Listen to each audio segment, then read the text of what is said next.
I used to think the stillness of the hospital at 3 a.m. was a comfort, until the night I heard laughter echo down the hall from the children's ward, a floor that was supposed to be empty for renovations. My shift as an overnight cleaner had always been routine: wipe, mop, repeat, never expecting anything but the hum of fluorescent lights and the distant beeping of machines.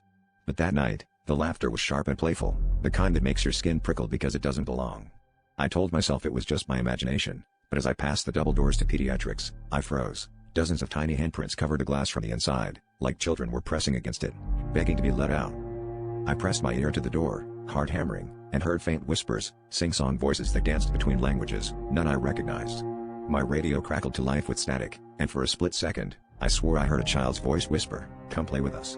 Every instinct screamed for me to run, but I forced myself to peek through the glass.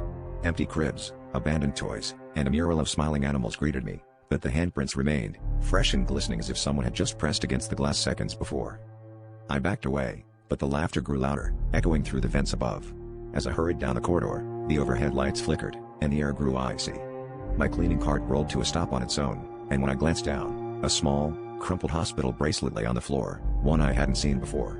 The name was smudged, but the date read decades earlier, long before the current wing was built. My hands shook as I heard the unmistakable sound of bare feet pattering behind me, accompanied by that same, desperate giggle. I bolted for the elevator, but as the door slid closed, I caught one last look at the ward. The handprints had multiplied, forming words, "Let us out." I never returned to that floor, and I quit soon after, but sometimes, late at night, I still hear laughter in places it doesn't belong. I wonder how many others have ignored the children's pleas, and if someday, someone will finally open that door.